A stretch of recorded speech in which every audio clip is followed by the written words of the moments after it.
नमस्कार, खबर दोपहर देख रहे हैं आप। आपके साथ मैं हूं शिप्रा झा। बुलेटिन में सबसे पहले बात बड़ी खबर की। पटना से बड़ी खबर है, जहां गांधी मैदान के पास झड़प हुई है। पुलिस और पासी समाज के लोगों के बीच झड़प हो गई। पथराव के बाद लाठीचार्ज भी हुआ है। इलाके में फिलहाल अफरा तफरी का माहौल बना हुआ है। तस्वीरें हम आपको वहां की दिखा रहे हैं। देखिए यहां पर किस तरीके से झड़प की तस्वीर सामने आई, जहां पर पत्थरबाजी भी की गई है। हालांकि पुलिस ने कंट्रोल करने के लिए लाठीचार्ज भी किया है। तो गांधी मैदान के पास झड़प हुई पुलिस और पासी समाज में, और पथराव के बाद लाठीचार्ज भी किया गया। इलाके में फिलहाल अफरा तफरी का माहौल बना हुआ है और वहां की तस्वीर आप देख पा रहे हैं, जिसमें देखिए पासी समाज के लोग वहां पर इकट्ठा हुए थे, जिसके बाद पुलिस और पासी समाज के लोगों के बीच झड़प हो गई। इस दौरान पत्थरबाजी की गई, जिसमें लाठीचार्ज भी हुआ है पुलिस की तरफ से। संजय हमारे सहयोगी अधिक जानकारी के साथ जुड़े हुए हैं। संजय, क्या है पूरा मामला? समाज के लोगों का आज राजधानी पटना में राजभवन मार्च था और विधानसभा का घेराव करने के लिए निकले हुए थे और हजारों की संख्या में पूरे जिले से ये पहुंचे हैं पटना में, और जो प्रतिबंधित क्षेत्र है उससे ही आगे बढ़ने की कोशिश कर रहे थे। जेपी गोलंबर है जहां से आगे प्रदर्शन की अनुमति नहीं है, लेकिन इसके बावजूद ये जो प्रदर्शनकारी थे ये आगे बढ़ने की कोशिश कर रहे थे। पुलिस ने बैरिकेडिंग कर दी थी और ये जबरन जब आगे बढ़ने लगे तो पुलिस ने इन्हें रोका। उसके बाद इनकी तरफ से कुछ अनसोशल एलिमेंट जो थे वो जुलूस में शामिल थे, जिन्होंने पथराव कर दिया पुलिस के ऊपर और बैरिकेडिंग जो थी उसको भी तोड़ने की कोशिश की गई। उसके बाद पुलिस ने पहले समझाया और जब नहीं मांग मानी इन्होंने, उसके बाद पुलिस ने लाठीचार्ज कर दिया है। जमकर पथराव हुआ है, अफरा तफरी का माहौल। संजय, इन लोगों की तरफ से हंगामा क्यों किया जा रहा था? क्या मांगे हैं इनकी?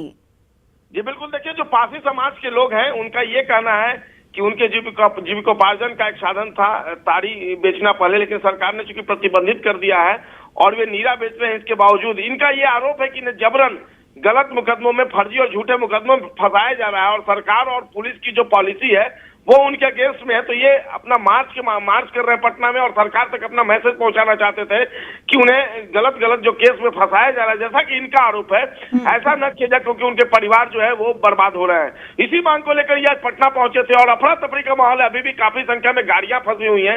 हालांकि ट्रैफिक को डाइवर्ट कर दिया गया था दूसरे रूट से, लेकिन अभी भी कई गाड़ियां फंसी हुई हैं। पुलिस जो हालात पर नियंत्रण पाने की कोशिश कर रही है, लेकिन अफरा तफरी का माहौल गांधी मैदान का पूरा इलाका जो है इस वक्त रण क्षेत्र में तब्दील नजर आ रहा है। जी, क्या उन प्रदर्शनकारियों से आपकी बात हो पाई? वो क्या कह रहे हैं? अब जब ये सब कुछ हुआ है तो इसके बाद क्या अभी भी वो वहां पर डटे रहेंगे या फिर वहां से फिर जाने का भी है? देखिए, पुलिस ने लाठीचार्ज भी किया है और काफी संख्या में लोग जो गांधी मैदान के अंदर घुस गए, दूसरे रोड में एग्जीबिशन रोड में भी चले गए हैं। लेकिन ये अपनी मांग पर जिस तरीके से अडिग है, इनका एक पुलिस ने कोशिश की, प्रशासन ने कोशिश की कि एक मेमोरेंडम जो आप लिख कर दीजिए और एक प्रतिनिधि मंडल को सरकार तक बात पहुंचाने के लिए भेजा जाएगा, लेकिन ये जबरन आगे बढ़ना चाह रहे थे। फिलहाल अफरा तफरी का माहौल है। जैसे ही माहौल शांत होता है फिर देखना होगा इनकी आगे की रणनीति क्या होती है। जी, बहुत बहुत शुक्रिया तमाम जानकारी के लिए संजय। और ये तस्वीर आप उस वक्त की देख रहे हैं जब लाठीचार्ज पुलिस की तरफ से किया गया था। देखिए यहाँ पर बैरिकेडिंग लगाए गए थे और प्रदर्शनकारियों ने बैरिकेडिंग को तोड़कर आगे बढ़ने की कोशिश की थी, जिसके बाद पुलिस की टीम की तरफ से उन पर लाठीचार्ज किया गया, क्योंकि जो प्रदर्शनकारी वहां पहुंचे थे उनकी तरफ से पुलिस पर पत्थरबाजी की जा रही थी और कंट्रोल करने के लिए पुलिस ने लाठीचार्ज किया। एक्सक्लूसिव तस्वीर आपके टीवी स्क्रीन पर हम आपको दिखा रहे हैं, जो यहाँ पर पटना में आज अलग अलग जगहों से पासी समाज के लोग इकट्ठा हुए थे अपनी मांगों को लेकर, और यहाँ पर प्रदर्शन चल रहा था और तभी बैरिकेडिंग को तोड़कर आगे बढ़ने की कोशिश इनकी तरफ से की गई, जिसके बाद पुलिस ने यहाँ लाठीचार्ज किया है। कुछ प्रदर्शनकारी जो है वो गांधी मैदान में घुस गए हैं और कुछ जो है वहां से एग्जीबिशन रोड में चले गए हैं और फिलहाल अफरा तफरी का माहौल अभी भी मौके पर बना हुआ है। हालांकि पुलिस पूरी कोशिश कर रही है कि इस पर कंट्रोल कर लिया जाए। पूर्णिया के बनमनखी से एक मुस्लिम लड़का फराज के द्वारा अगवा की गई हिंदू व्यवसायी की बेटी को पुलिस ने हैदराबाद से बरामद कर लिया। बनमनखी पुलिस ने लड़का फराज को भी हिरासत में ले लिया है। बता दें कि 24 नवंबर को ही बनमनखी से महेश अग्रवाल की बेटी को बहला फुसलाकर फराज हैदराबाद लेकर चला गया था। इसके बाद बनमनखी में लोगों का आक्रोश भड़क गया था। लोगों ने बाजार बंद कर थाने का घेराव किया था। लड़की की बरामदगी के बाद पुलिस लड़का और लड़की को लेकर पूर्णिया आ रही है। लड़का जो है दोनों गिरफ्तार कर लिया। तो बनमनखी कब तक लाने की जानकारी दी गई है? जानकारी तो हमको कुछ नहीं है, बोले कि आप शाम तक देखिए हमें का सूचना मिल जाएगी आपको, खबर कर देंगे। क्या परिचय?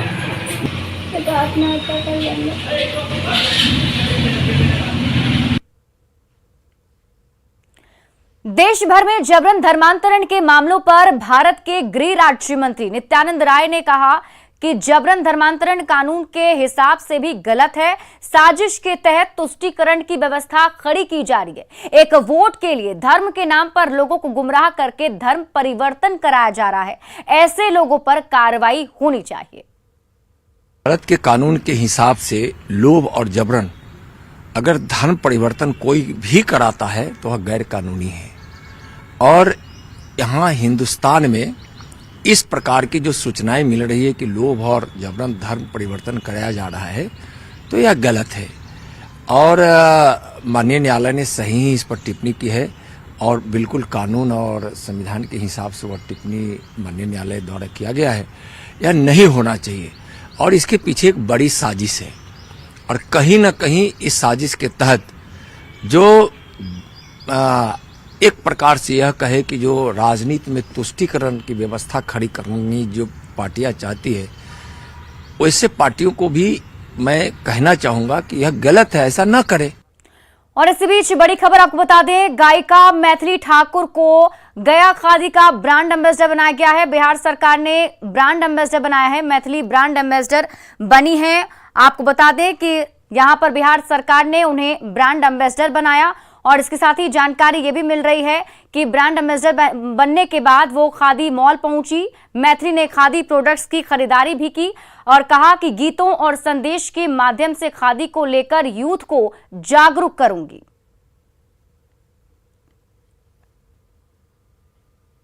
अगर आप अपने बच्चे को किसी स्कूल के हॉस्टल में देकर निश्चिंत हैं तो सावधान हो जाइए। उस हॉस्टल में कोई शैतान भी हो सकता है जो आपके बच्चे को शारीरिक और मानसिक रूप से बीमार बना सकता है।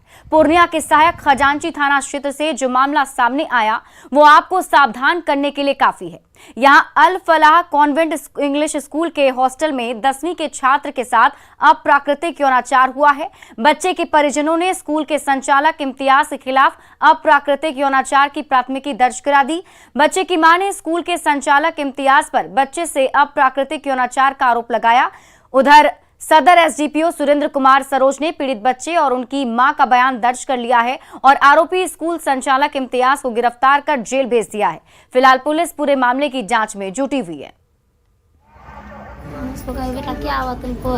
बोले हम नहीं जाएंगे पढ़ने। क्यों? जाने से तुमको 5 दिन भी नहीं हुआ, तुम नहीं जाओगे पढ़ने के लिए? बोले नहीं हम नहीं जाएंगे पढ़ने के लिए। वहाँ मास्टर साहब बहुत बदतमीजी करती है। बोली क्या चीज़ है? बोले नहीं, फिर भी कुछ नहीं बोला। उसको हम बहुत तंग किए, परेशान किए। तब उसके बाद सामने सारा बात बोला। अच्छा, ये बच्चा आपका टेंशन में भी था? हाँ टेंशन में, इतना रो रही थी, इतना रोती होती। क्या हुआ तुमको, क्यों रोती हो तुम इतना बेटे? बोले हम नहीं जाएंगे पूर्णिया, हम किताब मंगा दीजिए, हम नहीं पढ़ेंगे, वहाँ यहीं पढ़ेंगे। बच्चे के परिजन के द्वारा एक प्राथमिकी दर्ज कराई गई है और मेरे समक्ष भी बच्चे उपस्थित हुए और अपनी सारी घटना बतलाए। और इसमें जो अभियुक्त बनाया गया है वो हॉस्टल के संचालक हैं, उनका नाम इम्तियाज उर्फ मुन्ना नाम है। उनके विरुद्ध प्राथमिकी दर्ज की गई है और उनकी गिरफ्तारी भी हो चुकी। शेखपुरा समाहरणालय परिसर में पति पत्नी के बीच हाई वोल्टेज ड्रामा शुरू हो गया। दरअसल घरेलू हिंसा की शिकार पत्नी न्याय की गुहार लगाने महिला हेल्पलाइन पहुंची थी। पत्नी ने आरोप लगाया कि उसका पति हमेशा मारपीट करता है। उसने पति पर किसी अन्य महिला के साथ अवैध संबंध होने का भी आरोप लगाया। वहीं जब पति को पता चला कि पत्नी समाहरणालय पहुंच गई है तो वो भी वहीं पहुंचकर उसे जबरन घर ले जाने लगा। पीड़ित महिला ने जब इसका विरोध किया तो पति पत्नी के बीच हाई वोल्टेज ड्रामा शुरू हो गया।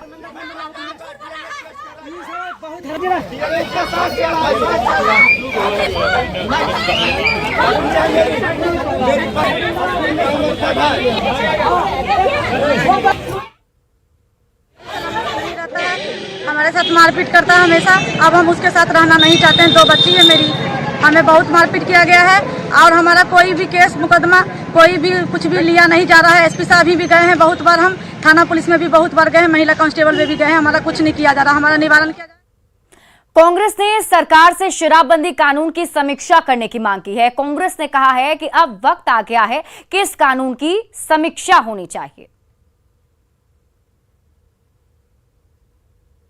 पूर्ण शराबबंदी की नीति को लागू हुए बिहार में आधे दशक से ज्यादा गुजर चुका है और यह माकूल वक्त है कि इस नीति की सफलता का जमीनी मूल्यांकन किया जाए।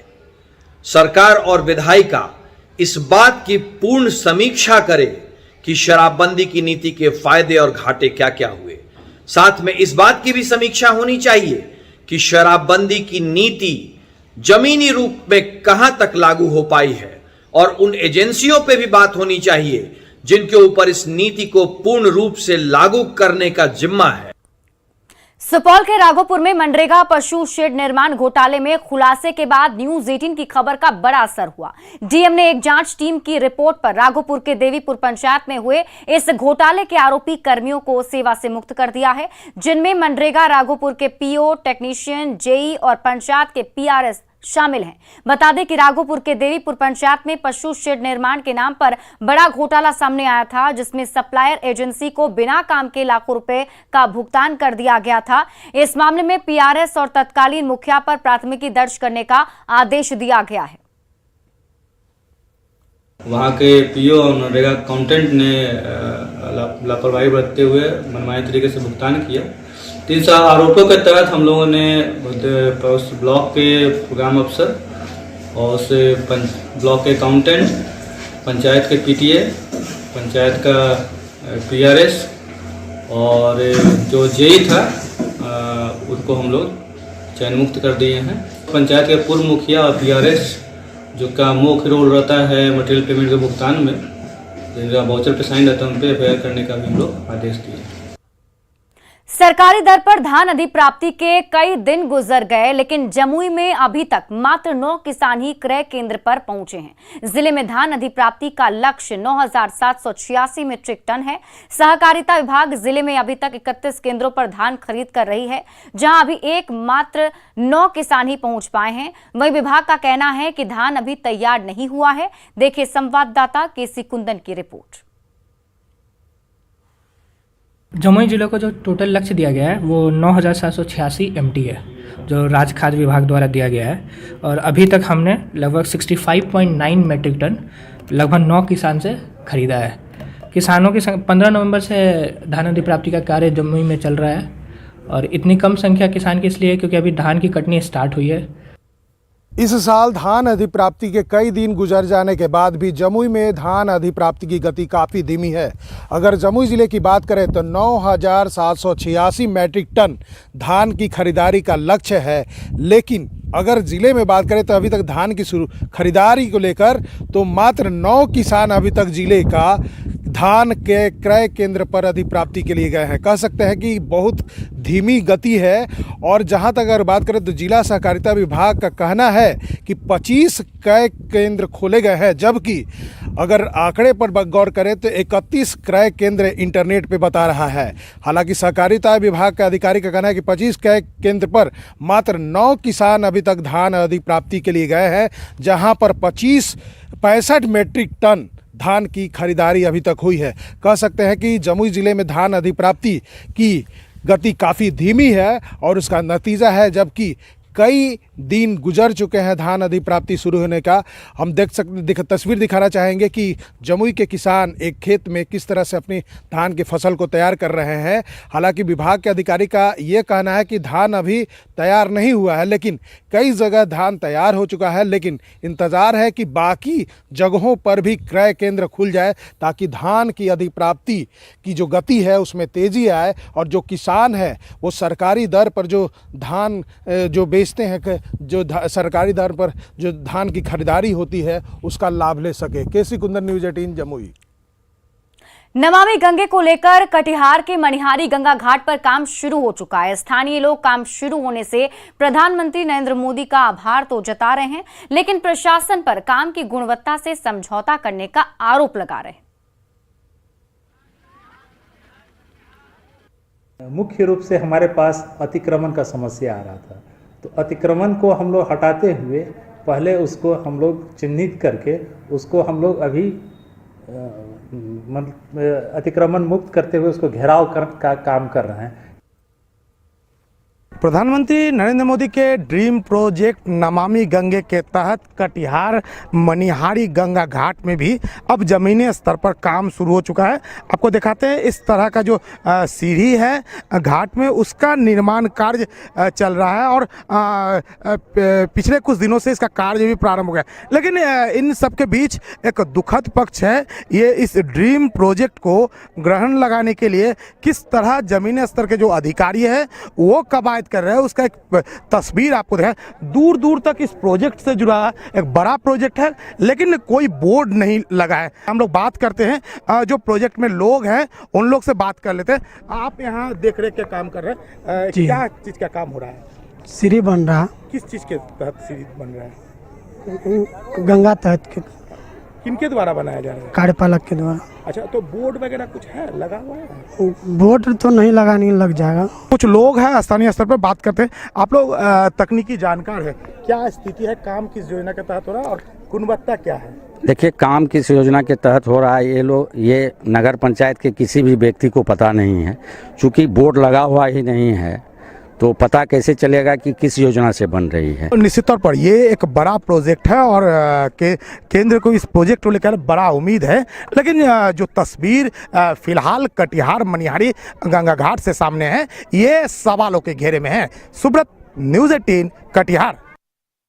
दरभंगा के सिंहवाड़ा में पुलिस अधिकारी पर घूस लेने का आरोप लगा है। पीड़ित ने सीसीटीवी फुटेज के आधार पर एसआई अशोक सिंह पर जमीन के मामले में दूसरे पक्ष से घूस लेने का आरोप लगाया। पीड़ित प्रहलाद कुमार शर्मा के मुताबिक मोहम्मद लाल बाबू उर्फ इस्लाम उसकी जमीन पर कब्जा जमाना चाहता है। उसने थाने में जब इसकी शिकायत की तो पुलिस एसआई अशोक ने उससे 1 लाख रुपए की मांग की और रुपए नहीं देने पर उसने दूसरे पक्ष यानी मोहम्मद लाल बाबू उर्फ इस्लाम से पैसे लेकर उसके लिए काम करना शुरू कर दिया। ऐसे में पीड़ित सबूतों के साथ डीएसपी बिरजू पासवान से मुलाकात करने पहुंचे। उन्होंने मामले की जांच का जिम्मा कमतौल अंचल निरीक्षक को सौंप दिया है।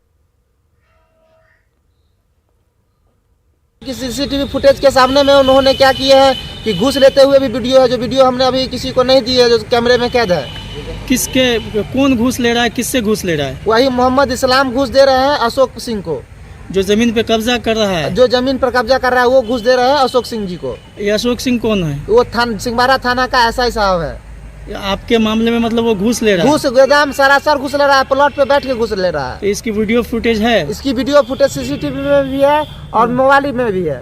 उनका यह भी आरोप है कि वे थाना के अधिकारी को घूस लाल बाबू के द्वारा देते हुए वीडियो देखे हैं, वो उनके पास उपलब्ध है, किंतु उनके द्वारा दिखाया गया नहीं है और न ही इस आवेदन में संलग्न किया गया है। उनके द्वारा यह भी आरोप लगाया गया है कि थाना प्रभारी के द्वारा इनसे 1 लाख रुपए की मांग भी की गई है। बिहार में पहली बार कृषि विभाग की ओर से पटना में मखाना महोत्सव का आयोजन किया गया, जिसमें बड़ी संख्या में मखाना किसान शामिल हुए और सरकार की पहल की तारीफ की। पटना में मखाना महोत्सव का जायजा लिया न्यूज़ 18 संवाददाता आनंद अमृतराज ने। बिहार में पहली बार मखाना महोत्सव का आयोजन किया जा रहा है और बिहार में जहां जहां मखाना का उत्पादन होता है वहां के जो किसान है वो यहाँ पर पहुँचे हुए हैं और कृषि विभाग की तरफ से इसका आयोजन किया गया और संभवतः पहली बार बिहार में मखाना महोत्सव का आयोजन करना अपने आप में ये बताता है कि बिहार सरकार मखाना को लेकर कितना गंभीर है। चूँकि मखाना की पहचान न सिर्फ बिहार बल्कि विदेशों तक पहुँच गई है और बिहार सरकार की कोशिश है कि मखाना की पहचान पूरे विश्व में पहुँचाई जाए और हर उस जगह पर पहुँचाई जाए जहाँ पहुंचकर बिहार का नाम हो और बिहार का न सिर्फ नाम हो बल्कि बिहार को आर्थिक रूप से भी फायदा हो। इस वक्त कई सारे स्टॉल लगाए गए हैं और यहाँ पे खासकर दरभंगा का स्टॉल है और दरभंगा का मखाना ऐसे भी पूरे विश्व में अपनी अलग पहचान बनाता है। क्या नाम है आपका? जी, शुभम। अच्छा शुभम, ये जो तरह तरह के मखाना जो आप लोग लगाया हुआ है, दरभंगा में मखाना का ऐसा क्या खास है कि दरभंगा के मखाना की पहचान पूरे विश्व में अलग पहचान बनाती है? जी, एक्चुअली ओरिजिन दरभंगा मिथिलांचल का ये मखाना, तो हाँ पहले दरभंगा में ही खेती होती थी, लेकिन अब आजकल खेती पूर्णिया कटिहार सीमांचल बेल्ट में भी अच्छा खासा फैल गया है। तो मेरा छोटा भाई दरभंगा से ऑपरेट करता है और मैं कटिहार से सीमांचल जोन से ऑपरेट करता हूँ। तो दरभंगा के मखाना में ऐसी क्या खासियत है? दरभंगा के मखाने में जो दरभंगा का स्वाद होता है, दरभंगा के तालाब का जो मखाने का स्वाद होता है, वो खेती तो ऐसे लोग और भी डिस्ट्रिक्ट फैला रहे हैं, लेकिन जो दरभंगा में टेस्ट होता है वो किसी और में नहीं होता। जो न्यूट्रिएंट्स वैल्यू दरभंगा जो गुद्दा होता है दरभंगा वाले में, वो बाकी जगह नहीं पाया जा रहा होता है। जो पोषक तत्व होता है दरभंगा। नाम क्या हुआ? अतुल कुमार मातो। तो देखिए ये दो भाई हैं, एक कटिहार में मखाना की खेती करते हैं और एक दरभंगा में, और कई सारे ऐसे स्टॉल लगे हुए हैं जो दरभंगा का है, कुछ मधेपुरा का भी एक स्टॉल लगा हुआ है। आपका नाम क्या हुआ? अनिकेत। अनिकेत, आप भी मखाना की खेती करवाते हैं? बिल्कुल सर, हमारा सर वहाँ पे प्रोसेसिंग खुद का है, पैकेजिंग खुद का है, और अभी जो है हम यहाँ पे 3 तरीके का मखाना लगा रहे हैं। एक होल मखाना है, मखाना हलवा और मखाना खीर। ये 3 चीज़ को हम लोग यहाँ पे प्रमोट कर रहे हैं। ये किसानों की बात आपने सुनी, और जाहिर सी बात है बिहार के लिए बेहद महत्वपूर्ण है, क्योंकि मखाना महोत्सव का आयोजन करने का मकसद भी बिहार सरकार का यही है। किसानों की राय है कि सरकार प्रोसेसिंग जो यूनिट है उसे लगाने में मदद करे और उस पर रिबेट दे, ताकि किसान और प्रोसेसिंग कर सके मखाना का। कैमरामैन अजय दुबे के साथ आनंद अमृतराज, न्यूज़ 18 नेटवर्क, पटना। शिक्षा विभाग की ओर से चलाए जा रहे चहक कार्यक्रम का असर अब स्कूलों में दिखने लगा है। शिक्षक बच्चों को गीत संगीत के माध्यम से पढ़ाते हुए नजर आ रहे हैं। ऐसा ही कुछ देखने को मिला खगड़िया में, जहां पर मध्य विद्यालय सोनवर्षा की टीचर कुमारी रितु रिमझिम बच्चों को गीत के जरिए शिक्षित कर रही हैं।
नवादा के कौआकोल में एक बंदर का अंतिम संस्कार हिंदू रीति रिवाज के साथ किया गया। फूलडी गांव में अनुमान के रूप में पहचाने जाने वाले एक लंगूर की मौत के बाद ग्रामीणों ने उसके शव का धूमधाम से ढोल बाजे के साथ अंतिम संस्कार किया। इस दौरान ग्रामीणों ने वो सारे रिवाज निभाए जो एक इंसान की अंतिम विदाई के समय किए जाते हैं।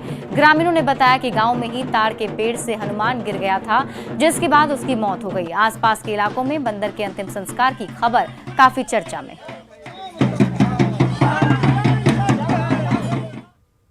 और फिलहाल इस बुलेटिन में अभी के लिए बस इतना ही। आप देखते रहिए न्यूज़ 18 बिहार झारखंड।